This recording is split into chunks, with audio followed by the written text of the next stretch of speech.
شهرداری دوشنبه رستم امامعلی روز 14 اپریل با امضای قرار رقم 209 تحت عنوان درباره هوسمندگردانی غالبان آزمون استیپندیای رئیس شهر دوشنبه برای خوانندگان و دانشجویان مؤسسه‌های تعلیمی تحصیلات عمومی، تحصیلات ابتدایی و میانه کسبی شهر دوشنبه از حساب فوند ذخیرویش برای استیپندیای طالب علمان اعلاخوان مکتب‌های پایتخت 484,800 سامانی جدا کرد.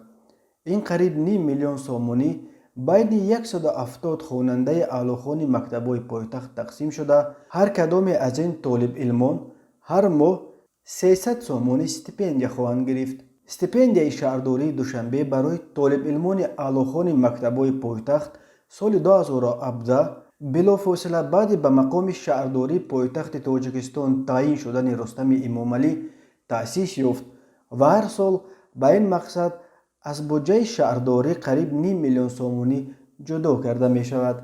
رستم امامعلی پسر کلانی پرزیدنت تاجیکستان امامعلی رحمان 33 سال داشته از سال 2017 اینک بیش از 4 سال باز در مقام شهرداری دوشنبه کار می کند.